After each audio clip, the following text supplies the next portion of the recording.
এয়া আকাশবাণী তেজপুৰ আৰম্ভ কৰিবলৈ ওলাইছোঁ আমাৰ স্বাস্থ্য সম্পৰ্কীয় অনুষ্ঠান স্বাস্থ্যধন। শ্ৰোতাসকল, আমাৰ শৰীৰৰ বহু গুৰুত্বপূৰ্ণ অংগৰ ভিতৰত এটি গুৰুত্বপূৰ্ণ অংগ হৈছে আমাৰ চকুজুৰি। এই চকুজুৰিৰে আমি সুন্দৰ পৃথিৱীখন দেখা পাওঁ, কিন্তু কেতিয়াবা কিছু ৰোগত আমাৰ চকুজুৰি আক্ৰান্ত হোৱাৰ ফলত আমাৰ দৃষ্টিশক্তি হ্ৰাস পায়। এনে এক ৰোগেই হৈছে গ্ল'কমা। গ্ল'কমাৰ বিষয়ে সজাগ কৰাৰ উদ্দেশ্যে লগতে আমাৰ চকুজুৰিৰ যতন লোৱাৰ উদ্দেশ্যেৰে প্ৰতি বছৰে 12 মাৰ্চ তাৰিখে বিশ্ব গ্ল'কমা দিৱস উদযাপন কৰা হয়। এই গ্ল'কমানো কি আৰু এই ৰোগৰ পৰা আমি কেনেধৰণে হাত সাৰি থাকিব পাৰোঁ, সেই সন্দৰ্ভত আলোচনা কৰাৰ বাবে আজি আমাৰ সৈতে আছে গুৱাহাটীস্থিত শংকৰদেৱ নেত্ৰালয়ৰ জ্যেষ্ঠ চকু বিশেষজ্ঞা ডাক্তৰ শাহিনুৰ তায়াব। বাইদেউ, প্ৰথমে আপোনাক আমাৰ আজিৰ এই অনুষ্ঠানলৈ স্বাগতম জনাইছোঁ। আমি শ্ৰোতাসকলক কৈছোঁ আমি গ্ল'কমাৰ বিষয়ে আলোচনা কৰিম। প্ৰথমে আপোনাৰ পৰা জানিব বিচাৰিছোঁ গ্ল'কমানো কি আৰু ই কেনেধৰণে আমাৰ চকুজুৰিৰ প্ৰভাৱ পেলায়। ধন্যবাদ। গ্ল'কমা হৈছে আমাৰ চকুৰ স্নায়ুৰ এটা ৰোগ। এই ৰোগ আৰম্ভণিতে আমাৰ যিটো দৃষ্টিৰ ক্ষেত্ৰ আছে তাৰ বাহিৰা অংশক এফেক্ট কৰে বা প্ৰভাৱ পেলায়, যাৰ ফলত ৰোগীয়ে একো গম নাপায়। লাহে লাহে এই বেমাৰ আমাৰ দৃষ্টিক্ষেত্ৰৰ যিটো মাজ অংশ তালৈকে আগুৱাই আহে। তেতিয়া পেচেণ্টে বা ৰোগীয়ে গম পায় যে মোৰ চকুত কিবা অসুবিধা আছে আৰু ডক্তৰৰ কাষ চাপে, কিন্তু তেতিয়ালৈকে বহুত দেৰি হৈ যায়। বাইদেউ, আপুনি কৈছে যে গ্ল'কমাটো আচলতে কি, কিন্তু এতিয়া লক্ষণসমূহ আমি কেনেকৈ গম পাম? আপুনি ক'লে যে পলম হৈ যায় আহি পাওঁতে বহু ৰোগীৰ, লক্ষণ আমি কেনেকৈ গম পাম যে আমাৰ দৃষ্টিশক্তি অকণমান হ্ৰাস পাইছে বা আমাৰ গ্ল'কমা হৈছে? ইয়াৰ বাবে আমাৰ ৰেগুলাৰ চকু পৰীক্ষা কৰাটো খুবেই জৰুৰী। আৰু লক্ষণ বুলি ক'লে গ্ল'কমা কেইবাবিধো আছে। যিটো প্ৰাইমাৰী অ'পেন এংগল গ্ল'কমা বুলি কোৱা হয়, ইয়াৰ কোনো লক্ষণ নাথাকে, যিটোৰ কথা মই অলৰেডি ক'লোঁ আপোনাক। আৰু এংগল ক্ল'জাৰ গ্ল'কমাত ৰোগীয়ে হয়তো বিষ অনুভৱ কৰিব পাৰে বা চকু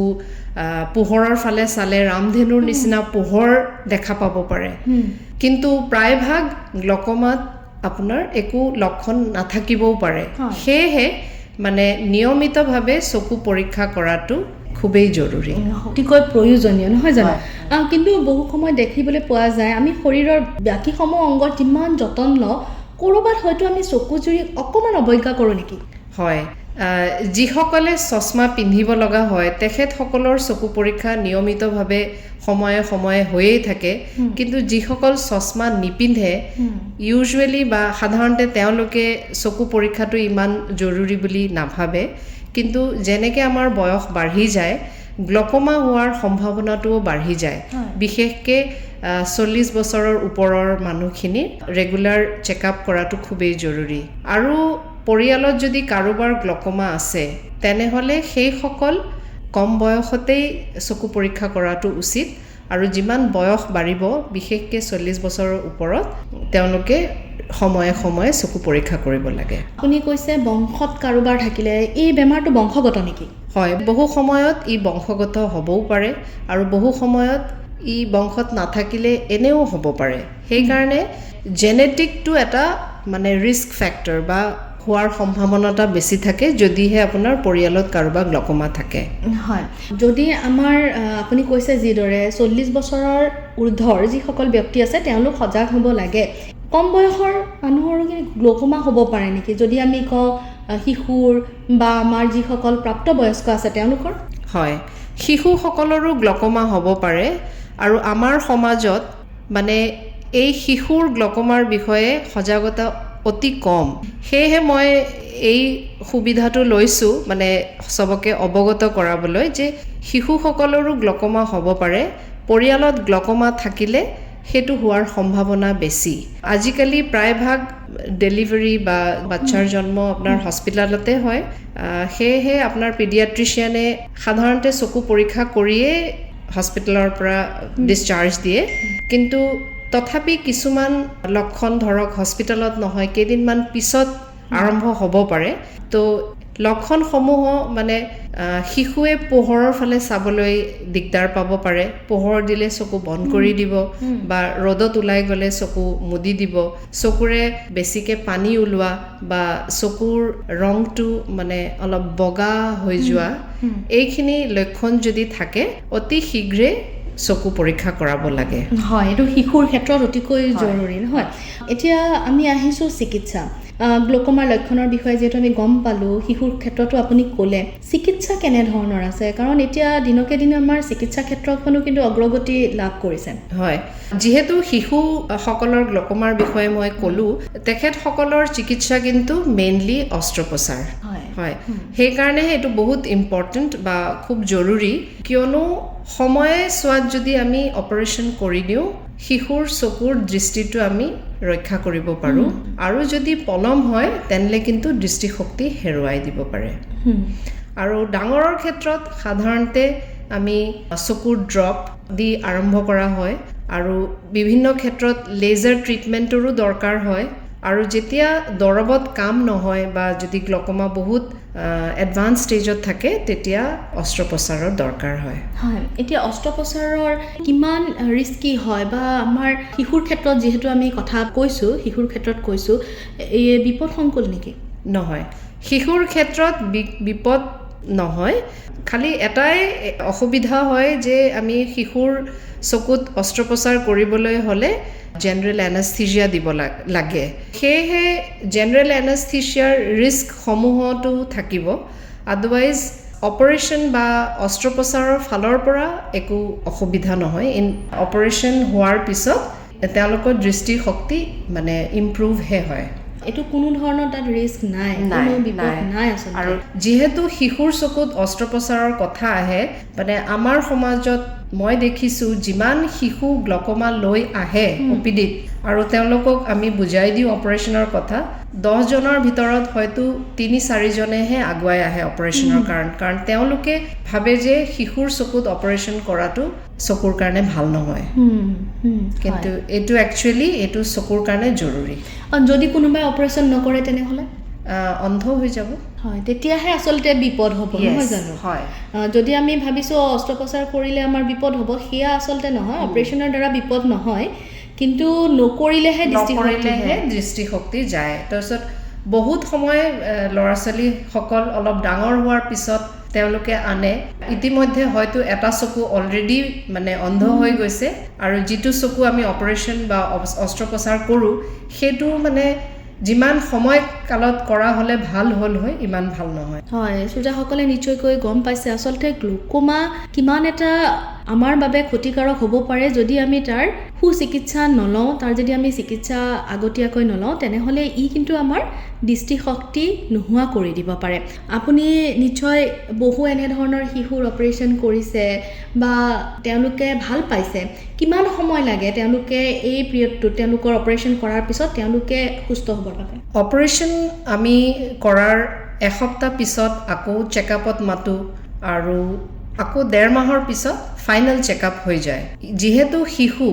আমাৰ চকুৰ দৃষ্টিটো পৰীক্ষা কৰাৰ ডাইৰেক্ট মানে তেখেতসকলে মুখেৰে ক'ব নোৱাৰে কি দেখিছোঁ নেদেখিছোঁ, কিন্তু আমাৰ ইনডাইৰেক্ট ৱে থাকে পৰীক্ষা কৰাৰ, বেলেগ পদ্ধতি থাকে কিছুমান, যাৰ পৰা মানে আমি এইটো কনফাৰ্ম কৰিব পাৰোঁ যে বাচ্চাৰ দৃষ্টিশক্তি আছে। অথচ যেতিয়া আৰম্ভণিতে আহে তেতিয়া হয়তো চকুৰ প্ৰেছাৰ বেছি থকা কাৰণে চকুৰ মণিটো বগা হৈ গৈ আছে,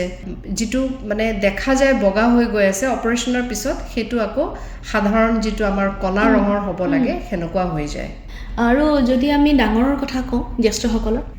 ডাঙৰৰ গ্লকমাৰ ক্ষেত্ৰত কথাটো অলপমান বেলেগ হয়। মানে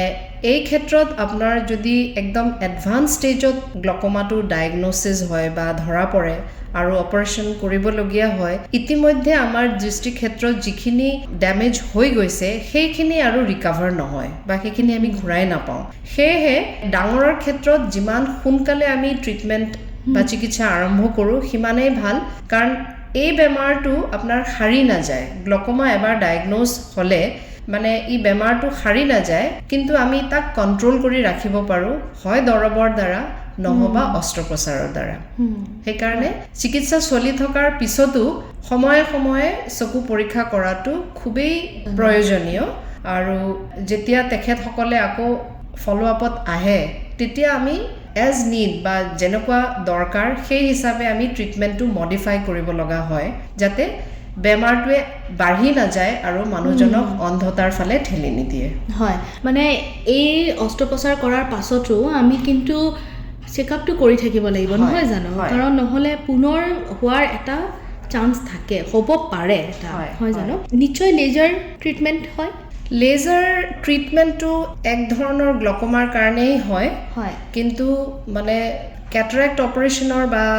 সানি অপাৰেশ্যনত যেনেকৈ লেজাৰ অপাৰেশ্যন আছে ঠিক সেনেকৈ নহয় ইয়াতে মানে এটা পাৰ্টিকুলাৰ টাইপ অফ গ্লকমা বা এক বিশেষ ধৰণৰ গ্লকমাৰ কাৰণেহে লেজাৰ ইউজ হয় কিন্তু সেইটো মানে চিকিৎসাটো মানে সেইটোৱেই চিকিৎসা নহয় it is part of the treatment বা এইটো মানে ট্ৰিটমেণ্টৰ এটা অংশহে খোৱা বোৱাৰ ক্ষেত্ৰত কেনেধৰণৰ সাৱধানতা ল'ব লাগিব যিসকলৰ ধৰক অস্ত্ৰোপচাৰ কৰিছে বা যিসকলৰ গ্লকমা হৈছে খোৱা বোৱাৰ ক্ষেত্ৰত গ্লকমাৰ ফালৰ পৰা বিশেষ তেনেকৈ একো ৰেষ্ট্ৰিকশ্যন নাই বা একো অসুবিধা নাই কিন্তু আমি যেনেকৈ চকুৰ সুস্বাস্থ্যৰ কাৰণে সেউজীয়া শাক পাচলি বা ফল মূল নিউট্ৰিচিয়াছ আহাৰ সেইখিনি খোৱাটো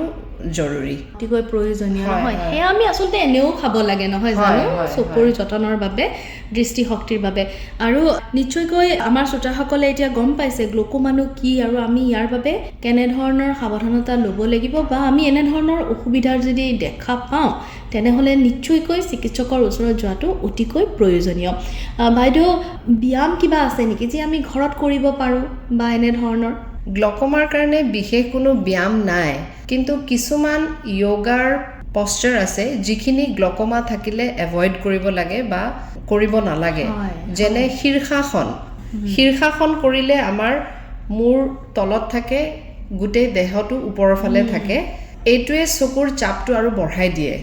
সেইকাৰণে গ্লকমা থকা ৰোগীয়ে শীৰ্ষাসন কৰিব নালাগে আৰু কিছুমান য়োগা আছে মানে য'ত আমাৰ চকুৰ প্ৰেছাৰটো বাঢ়ি যায় যেনে কি অনুলম বিলোমটো মানে এভইড কৰিব লাগে কাৰণ ইয়াৰ দ্বাৰাও আমাৰ চকুৰ প্ৰেছাৰ বাঢ়ি যায় যিসকলৰ আছে আচলতে সেইসকলে চকুত জোৰ পৰা ধৰণৰ কোনো ধৰণৰ চাপ পৰা ধৰণৰ কোনো ধৰণৰ ব্যায়াম আচলতে কৰিব নালাগে ই আমাৰ কাৰণে ক্ষতিকাৰক হ'ব নহয় জানো কিন্তু এনে সাধাৰণ ব্যায়াম যেনেকুৱা খোজকাঢ়া বা বেলেগ ধৰণৰ য়োগা সেইখিনি আমি কৰিব পাৰোঁ সেইখিনিত বাধা নাই যিহেতু বিশ্ব গ্লকমা দিৱস উদযাপন কৰা হয় প্ৰতি বছৰে 12 মাৰ্চ তাৰিখে এই সন্দৰ্ভত অকণমান ক'ব নেকি বা কেনেধৰণে সজাগ কৰিবলৈ আপোনালোকেও প্ৰয়াস কৰে প্ৰতি বছৰেই 12 মাৰ্চ ৰাখি তাৰ আগে পিছে এসপ্তাহ ধৰি ৱৰ্ল্ড গ্লকমা উইক বুলি উদযাপন কৰা হয় আৰু এই সপ্তাহত আমি চিকিৎসকসকলে মানে নানান ধৰণৰ এক্টিভিটিজ কৰোঁ বা প্ৰগ্ৰাম কৰোঁ মানুহৰ মাজত সজাগতা আনাৰ বাবে কাৰণ এইটো এটা প্ৰতিৰোধ কৰিব পৰা ৰোগ এবাৰ যদি ৰোগে আপোনাক ক্ষতি কৰে সেই ড্যামেজটো আমি ৰিভাৰ্ট কৰিব নোৱাৰোঁ বা ভাল কৰি দিব নোৱাৰোঁ কিন্তু এইটো ৰক্ষা কৰিবলৈ যত্ন ল'ব পাৰি সো সেয়েহে মানে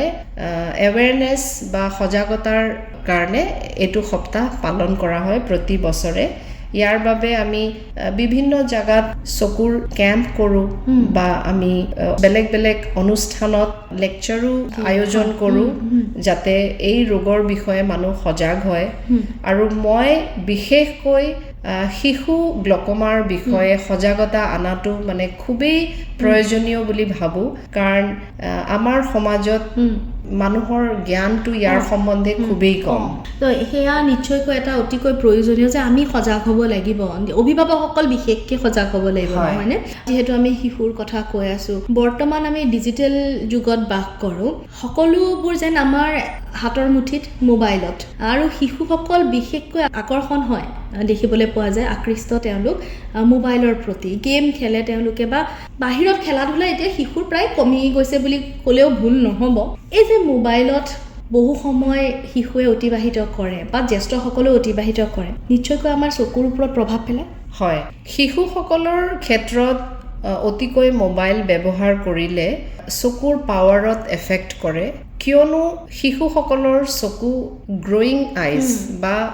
ডেভেলপ হৈ আছে তেওঁলোকে অতি সময়ে যদি মোবাইলৰ দ্বাৰা ওচৰৰ বস্তু কনষ্টেণ্টলি ফ'কাছ কৰে বা খুব বহুত দেৰি চাই থাকে তাৰ ফলত তেখেতসকলৰ চকুৰ পাৱাৰ কমি যায় যাৰ ফলত প্ৰায়ভাগ ল'ৰা ছোৱালীৰ চকুত আজিকালি আমি চশমা দেখা পাওঁ শিশুসকলক যিমান পাৰা যায় আউটডোৰ এক্টিভিটিজ বা বাহিৰৰ খেল ধেমালি সেইখিনিতে এনগেজ কৰি ৰখাটো বেছি ভাল কাৰণ তেনেহ'লে তেওঁলোকৰ চকুৰ পাৱাৰটো ডেভেলপ হয় বা ভালভাৱে হেৰি হয় কিন্তু সেই বেছি সময় মোবাইল চালে সেইটো এটা সমস্যা হয় আৰু 2 নম্বৰ কথা খুব বেছি মোবাইল চালে একদম সৰু ল'ৰা ছোৱালীৰ আৰু এটা সমস্যা হয় যিটো আমি কওঁ attention deficit disorder তেওঁলোকে মানে কনচেন্ট্ৰেশ্যন দিব নোৱাৰে পঢ়া শুনাৰ ক্ষেত্ৰতে হওক বা সামাজিক লাইফতে হওক আৰু তেখেতসকলৰ social interest বা interaction বা সামাজিক যিটো interaction হ'ব লাগে সেইটো নোহোৱা হৈ যায় সেইটো বহুতেই কমন হৈ গৈছে বা আমি খুব প্ৰায় দেখা পাওঁ আৰু এটা সমস্যা হৈছে মানে মোবাইল স্ক্ৰীনৰ পৰা যিখিনি আমি পোহৰ পাওঁ বা ৰেজ আহে তাৰ দ্বাৰা চকুত এলাৰ্জিৰ সমস্যা হয় প্ৰায়ভাগ ল'ৰা ছোৱালীৰ চকুৰ এলাৰ্জি লৈ চিকিৎসকৰ ওচৰ চাপা দেখা যায় যাৰ কাৰণ আল্টিমেটলি গৈ পেলাই মোবাইলেই হয় মানে এক্সেছিভ ইউজ কৰে ডাঙৰৰ ক্ষেত্ৰতো দেখা গৈছে বিশেষকৈ যিখিনি ৰিটায়াৰ্ড অৱসৰ লৈছে তেখেতসকলৰো সময় বহুত আৰু মোবাইলত নিউজৰ পৰা আদি কৰি ড্ৰামা চিনেমা চব পায় সেইসকলেও অতিকৈ মোবাইল চোৱা দেখা যায় আৰু তেওঁলোকৰো এই ড্ৰাই আই বা চকুৰ পানীটো শুকাই যোৱা এটা সমস্যা হয় তেওঁলোকে সেই বস্তুটো মানে লক্ষ্য ৰাখিব লাগে হয় শিশুসকলকো বুজাব লাগে আৰু জ্যেষ্ঠসকলে নিজেও বুজি আচলতে পাব লাগে যে শক্তি আমাৰ ক্ৰমান্বয়ে হ্ৰাস পাব যদি আমি সকলো সময়তে মোবাইলটো লৈ ব্যস্ত হৈ থাকোঁ নহয় জানো বাইদেউ সুন্দৰকৈ আপুনি যিহেতু আমাৰ শ্ৰোতাসকলক বুজাইছে যে কি কৰিব আচলতে আমি লাগে আপুনি বৰ্তমান সময়ত বিভিন্ন ৰোগীক যিহেতু চায় চকুৰ বিভিন্ন সমস্যা লৈ তেওঁলোকে আহে বিশেষভাৱে বৰ্তমান সময়ত কেনে ৰোগত ৰোগীসকল আক্ৰান্ত হোৱা আপুনি দেখিবলৈ ল'ৰা ছোৱালীৰ ক্ষেত্ৰত বিশেষকৈ চকুৰ পাৱাৰ হ্ৰাস পোৱাটো দেখা গৈ আছে আজিকালি আৰু এইটো বিশেষকৈ কোভিড হোৱাৰ পিছৰ পৰা আৰু বেছি দেখা গৈছে কিয়নো কোভিডৰ লগে লগে ল'ৰা ছোৱালীৰ হাতত মোবাইল সহজে আহি গৈছে আৰু সেইটো এতিয়াও মানে চলি আহিছে তো সেইটো এটা সমস্যা দেখা গৈছে আৰু বয়োজ্যেষ্ঠৰ মাজত গ্লকমাৰ উপৰিও বিশেষকৈ আমি দেখা পাই আছোঁ ডায়েবেটিক ৰেটিনোপেথি কাৰণ ডায়েবেটিছ খুবেই কমন হৈ গৈছে বা সাধাৰণ ৰোগ হৈ গৈছে তো ডায়েবেটিছৰ পৰাও চকুৰ ৰেটিনাত এফেক্ট কৰে যাৰ কাৰণে দৃষ্টি হ্ৰাস পাব পাৰে চ' এইটো এটা কমন ৰোগ যিটো আমি দেখা পাই আছোঁ কিন্তু বৰ্তমান সময়ত কিন্তু ডায়েবেটিছৰ সংখ্যা বৃদ্ধি পাইছে ভাৰতত বহু সংখ্যক ডায়েবেটিছ পেচেণ্ট বৰ্তমান আছে সেইসকল ৰোগীৰ চকুৰ যি ৰোগ সেইটো হ'বই নেকি বা তেওঁলোকৰ হোৱাৰ চান্সেছ আছেই নেকি সম্ভাৱনা বহুত বেছি চবৰেই যে হয় সেনেকুৱা নহয় কিন্তু সম্ভাৱনা বহুত বেছি প্ৰায়ভাগৰ ডায়েবেটিক যিকেইজন হয় তেখেতসকলৰ মানে লং ৰাণত মানে আজি নহ'লেও 10 বছৰ 15 বছৰ পিছত চকুৰ সমস্যাটো হোৱা দেখা গৈছে আৰু কিছুমানৰ অতি সোনকালেই চকুৰ ক্ষতি হয় মানে এইটোতো অলপ জেনেটিক প্ৰিডিছপজিশ্যন বা জেনেটিক এফেক্ট থকা বুলি আমি ভাবোঁ তো সেয়েহে ডায়েবেটিছ যিসকলৰ আছে তেখেতসকলকো মানে নিয়মিতভাৱে সময়ে সময়ে চকু পৰীক্ষা কৰিবলৈ এডভাইচ দিয়া হয় পৰামৰ্শ দিয়া হয় অন্য কোনো ৰোগ আছে নেকি যি ৰোগে আমাৰ চকুজুৰিত প্ৰভাৱ পেলাব পাৰে বৰ্তমান যুগত কম্পিউটাৰ ইউজ খুবেই কমন হৈ গৈছে চ' ধৰক এতিয়া আমিও আপুনি মই আমি চবেই কম্পিউটাৰ নহ'লে আমাৰ নহয় আমি মোবাইলতো সদায় এক্টিভ থাকোঁ চ' ডিজিটেল স্ক্ৰীন এক্সপ'জাৰ বা মোবাইল স্ক্ৰীন কম্পিউটাৰ স্ক্ৰীন এই স্ক্ৰীন এক্সপ'জাৰৰ কাৰণে ড্ৰাই আই বা চকুৰ এলাৰ্জিসমূহ বহুত বাঢ়ি গৈছে এয়াও এটা কাৰণ নহয় জানো চকুৰ বৰ্তমান সময়ত দেখা দিয়া বিভিন্ন ৰোগৰ আৰু বিশেষকৈ দেখিবলৈ পোৱা যায় এই ফাগুনৰ সময়ত বা এই বতাহৰ সময়ত কিন্তু আমাৰ বিভিন্ন ৰোগ হয় চকুৰ এনে সময়ত আমি কি কৰাটো আচলতে উচিত হয় গ্লকমাৰ লগতো এইটো সম্বন্ধ আছে যিহেতু আপুনি মানে এতিয়া বৰ্তমান এলাৰ্জিৰ যিটো সমস্যা এই ফাগুন মাহত সেইটো যেতিয়া কৈছে এলাৰ্জিৰ কাৰণে সাধাৰণতে ষ্টিৰইড মেডিচিন বা ষ্টিৰইড আই ড্ৰপ দিয়া হয় কিন্তু এই ষ্টিৰইড দৰৱ কম সময়ৰ কাৰণে দিয়া হয় ষ্টিৰইড দৰৱটো এনেকুৱা মেজিকেল দৰৱ বা ইমান মানে যাদুৰ নিচিনা কাম কৰে দিয়াৰ লগে লগে খজুৱতি পানী উলিওৱা বা এই সমস্যাসকল নাই হৈ যোৱাৰ কাৰণে চিকিৎসকে যদি এসপ্তাহ বা দুসপ্তাহৰ কাৰণে দিয়ে তেওঁলোকে সেইটো সময়ে সময়ে ফাৰ্মাচীৰ পৰা লৈ লগাই থাকে বহুত দিনৰ বাবে যদি আপুনি ষ্টেৰইড আই ড্ৰপ ব্যৱহাৰ কৰে চকুৰ প্ৰেছাৰ বা চকুৰ চাপ আকৌ বাঢ়ি সেইটো আৰু এক ধৰণৰ ষ্টেৰইড ইনডিউসড গ্লকমা হ'ব পাৰে হয় তো এনেকুৱা ৰোগী আমি পাইছোঁ স্কুলত যোৱা 12-13 বছৰৰ ল'ৰা ছোৱালী তেওঁলোকৰ মাজত এটা বিশেষ ধৰণৰ স্প্ৰিং কাটাৰ বা ভাৰ্নেল কনজাংটিভাইটিছ কমনলি হয় সেইটো মানে ৰেগুলাৰ ট্ৰিটমেণ্ট লৈয়ে থাকিব লাগে আৰু এওঁলোকৰ মাজত এই ষ্টিৰইড আই ড্ৰপৰ ব্যৱহাৰটো বেছি দেখা যায় যাৰ ফলত চকুৰ চাপ বাঢ়ি চকুৰ নাৰ্ভ বা গ্লকমা ডেভেলপ হোৱা আমি দেখিছোঁ হয় এটা খুব গুৰুত্বপূৰ্ণ কথা আচলতে বাইদেৱে কৈছে যিহেতু আমি চকুৰ যেতিয়া অসুবিধা পাওঁ আমি তেতিয়া আই ড্ৰপ ব্যৱহাৰ কৰোঁ কিন্তু বেছি আই ড্ৰপ ব্যৱহাৰ কৰি থকাটো আমাৰ কাৰণে কিমান হানিকাৰক সেইটো হয়তো আমি নিজেই নাজানো সেইকাৰণে আই ড্ৰপ চিকিৎসকে যিমান সময়ৰ বাবে আপোনালোক ব্যৱহাৰ কৰিবলৈ দিয়ে সিমান সময়হে আচলতে ব্যৱহাৰ কৰাটো উচিত আৰু যদি প্ৰয়োজন হয় পুনৰ পৰামৰ্শ আমি ল'ব পাৰোঁ হয় পুনৰ পৰামৰ্শ লৈ কিমান দিন সেই দৰৱ আপোনাৰ কাৰণে সেফ বা ক্ষতি নকৰাকৈ আমি হেতু প্ৰেছক্ৰাইব কৰিব পাৰোঁ নিজে নিজে দৰৱবিলাক দি থাকাটো বা সেলফ মেডিকেশন কৰাটো বহুত মানে ক্ষতিকৰ হ'ব পাৰে হয় আৰু যেহেতু আমি অস্ত্ৰোপচাৰৰ কথা কৈছোঁ অস্ত্ৰোপচাৰ বা অপাৰেশ্যনৰ ক্ষেত্ৰত বৰ্তমান আমাৰ অসমখন বহুত আগুৱাই গৈছে চকুৰ ক্ষেত্ৰত মই ক'ব বিচাৰিছোঁ যে বহু যন্ত্ৰপাতি এতিয়া ডেভেলপ হৈছে আহিছে উন্নত মানৰ প্ৰযুক্তি ব্যৱহাৰ কৰা হয় এই ক্ষেত্ৰত আপুনি কি ক'ব চকুৰ ক্ষেত্ৰত অস্ত্ৰোপচাৰৰ ক্ষেত্ৰত আমাৰ অসমত বাকি ভাৰতৰ সমান যিখিনি ফেচিলিটি বা যিখিনি আমাৰ যন্ত্ৰপাতি দৰকাৰ সেইখিনি আমাৰ ইয়াতে আছে আৰু চকু চিকিৎসাৰ ফালৰ পৰা আমি এট পাৰ উইথ মানে ৰেষ্ট অফ ইণ্ডিয়া আমি চিকিৎসা প্ৰদান কৰিব পাৰিছোঁ বৰ্তমান আমাৰ ইয়াত যেহেতু সকলো সুবিধা আছে আৰু সব ধৰণৰ অপাৰেশ্যন চকুৰ অপাৰেশ্যন আমি দিব পাৰোঁ বা কৰিব পাৰোঁ সেয়েহে ট্ৰিটমেণ্ট বিচাৰি বেলেগ ঠাইত গুচি যোৱা সেইটো ইমান প্ৰয়োজনীয় নহয় যেহেতু আমাৰ নিজৰ ষ্টেটত বা আমাৰ ইয়াতেই গোটেইখিনি সুবিধা আছে মানে এতিয়া আমি বাহিৰত নগৈও অসমত চিকিৎসা কৰিব পাৰোঁ চকুৰ নহয় জানো গ্লকমাৰ যেটা আমি অস্ত্ৰোপচাৰৰ কথা কৈছোঁ অপাৰেশ্যনৰ কথা পাতিছোঁ শ্ৰোতাসকলে নিশ্চয় জানিবলৈ বিচাৰিব যে খৰচ কিমান মান হ'ব পাৰে গ্লকমা অস্ত্ৰোপচাৰৰ খৰচ খুব বেছি নহয় আমাৰ ইনষ্টিটিউটৰটো মই ক'ব পাৰিম আমি 25,000 চাৰ্জ কৰোঁ মানে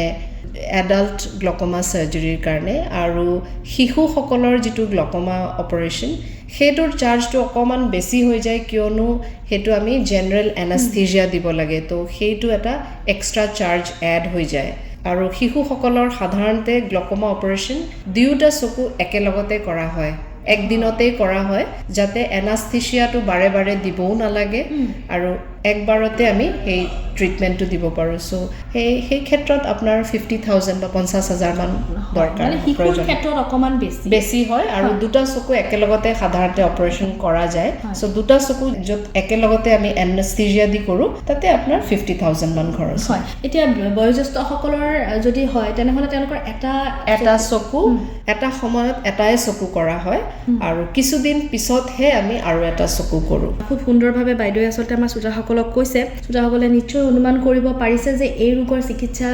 খৰচনো কিমান হয় কেনেধৰণৰ পদ্ধতি তেওঁলোকে অৱলম্বন কৰি আহিছে বাইদেউ আপোনাক এইখিনিতে সুধিবলৈ বিচাৰিছোঁ এগৰাকী চিকিৎসক হিচাপে যদি আপুনি আমাৰ শ্ৰোতাসকলক কিবা পৰামৰ্শ দিব বিচাৰে যে আমি চকুজুৰি কেনেধৰণে ভালকৈ ৰাখিব পাৰোঁ গ্লকমাৰ ক্ষেত্ৰতে নহয় এনেও যদি আমি আমাৰ চকুৰ দৃষ্টিশক্তি সক্ষম ৰাখিব লাগিব তেনেহ'লে আমি কি কৰিব লাগিব আজিকালিৰ যুগত প্ৰথম কথা মই এইটোৱে ক'ম যে মোবাইলৰ ব্যৱহাৰটো অকণমান মানে সেন্সিবলি বা কমাই পেলাই বা ৰেশনেলি কৰিব লাগে যিটো মানে মোবাইল এডিকশ্যন বিশেষকৈ টিনেজাৰ্ছ বা য়াং জেনেৰেশ্যনৰ মাজত দেখা গৈছে সেইটো মানে নিয়ন্ত্ৰণ কৰাটো উচিত কাৰণ এইটোৱে চকুৰ ৰোগ বঢ়াইহে আছে প্ৰথম কথা সেইটোৱে আৰু দ্বিতীয় কথা যিসকল বয়োজ্যেষ্ঠ ডায়েবেটিছত আক্ৰান্ত হৈছে তেখেতসকলে চকুত অসুবিধা নাথাকিলে কোনো কমপ্লেইন নাথাকিলেও ৰেগুলাৰ চকু পৰীক্ষা কৰোৱাটো খুবেই প্ৰয়োজনীয় বুলি মই ভাবোঁ আৰু যদি আমি ঘৰত ঘৰুৱা কিছু যদি আমি সাৱধানতা ল'ব পাৰোঁ ঘৰত বা বহুতে কয় যে ৰাতিপুৱা দুবৰি বনত যদি খোজ কাঢ়ে তেনেহ'লে দৃষ্টিশক্তি বৃদ্ধি পায় এইটো কিমান দূৰ সত্য এইটোতো কোনো চাইণ্টিফিক বেকগ্ৰাউণ্ড নাই তো মই এইটো ছাবষ্টেঞ্চিয়েট কৰিব নোৱাৰিম কিন্তু হয় শুনিছোঁ মানে যদি আমি প্ৰকৃতিৰ লগত আচলতে হয়তো এইটো কোৱাৰ উদ্দেশ্য এইটোৱে আছিলে যে আপোনালোকে ৰাতিপুৱা উঠি বাহিৰত যাওক খোজ কাঢ়ক ৰাতিপুৱা উঠি মোবাইলটো নল'ব হয়তো হয় হয় এটা খুব সুন্দৰ কথা আচলতে